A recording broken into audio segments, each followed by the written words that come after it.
Welcome to Democracy Now!, democracynow.org, The War and Peace Report. I'm Amy Goodman.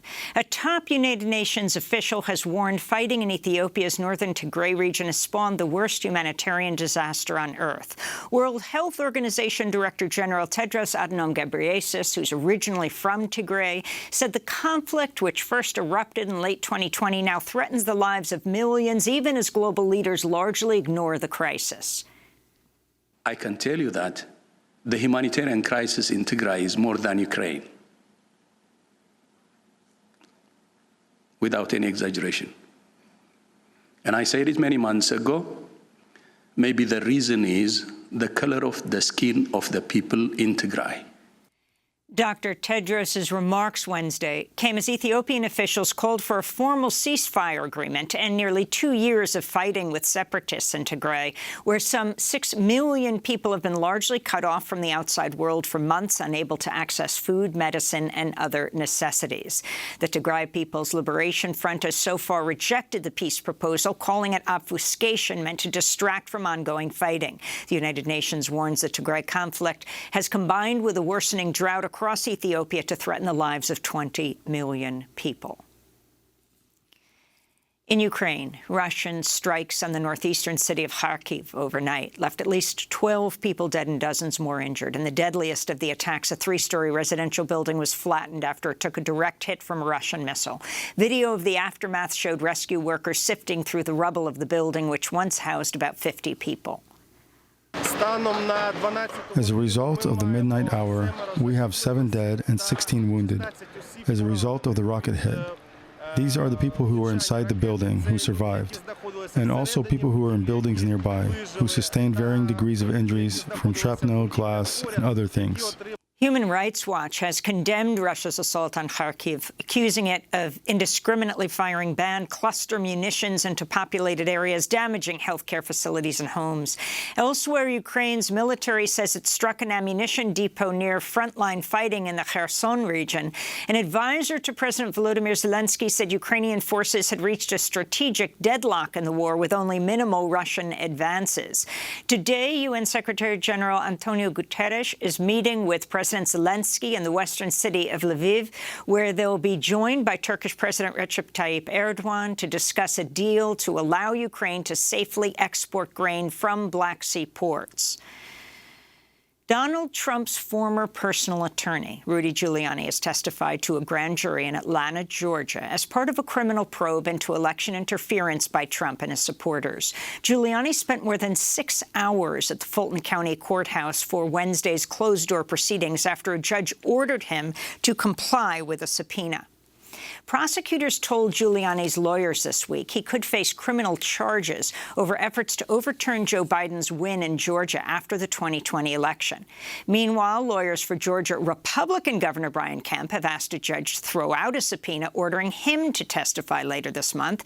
This comes as Donald Trump struggles to find criminal defense attorneys who'll agree to represent him. The Washington Post reports Trump's current legal team includes a Florida insurance lawyer who's never had a federal case, a past general counsel for a parking garage company, and a former host at the far-right One America News Network. Contributions to Donald Trump's Political Action Committee have surged since federal agents seized classified documents from Trump's Mar-a-Lago residence. The Washington Post reports Trump's PAC has sent out over 100 emails railing against the FBI since August 8th raid, netting over $1 million a day at least twice. On Wednesday, former Vice President Mike Pence called on Republicans to end their attacks on the FBI. Party stands with the men and women who serve on the thin blue line at the federal and state and local level. And these attacks on the FBI must stop. Calls to defund the FBI are just as wrong as calls to defund the police. Mike Pence also said he would consider speaking with a House Select Committee investigating the January 6 attack if he was asked to testify.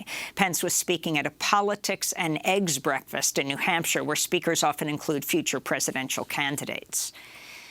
A federal judge has ordered the U.S. pharmacy chains CVS, Walgreens, and Walmart to pay more than $650 million to 2 Ohio counties over their role in fueling the opioid epidemic. Wednesday's ruling follows a federal jury's verdict in November that found the corporation's sale of highly addictive painkillers caused severe harm to communities and violated Ohio's public nuisance laws.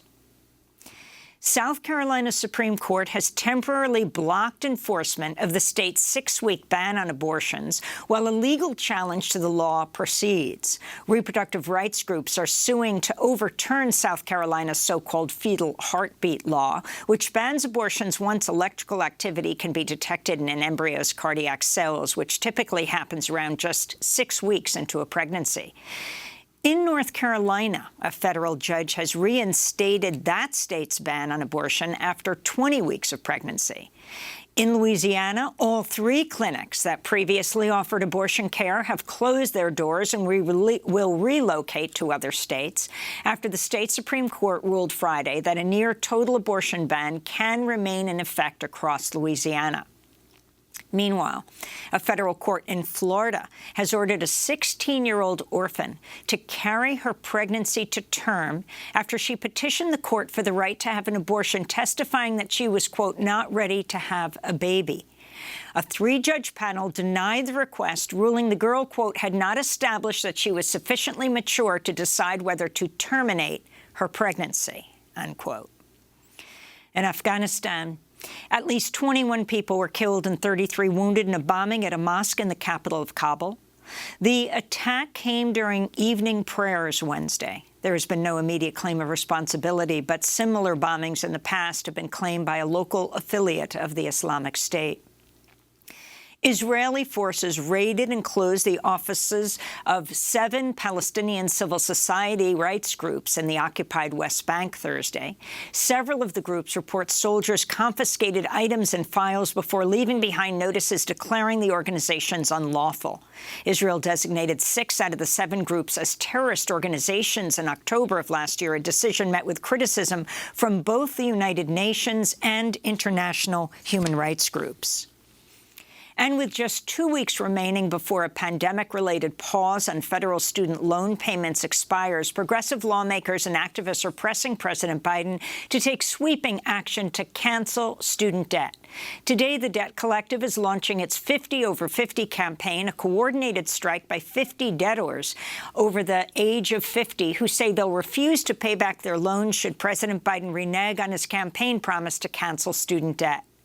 Activists are calling for the cancellation of all federal student debt, or at least $50,000 per person.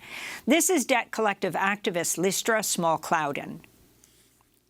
Me and my fellow strikers can't pay this debt, and we won't pay. Although I achieved my academic goals, my success was short-lived because within my household, we have accumulated over $300,000 in student debt. That's why I am joining the 50 over 50 debt strike. The 50 of us collectively hold nearly $6 million in student debt. I am pleading with President Joe Biden. Please make things right. Cancel all student debt. And those are some of the headlines. This is Democracy Now!, democracynow.org, The War and Peace Report. I'm Amy Goodman.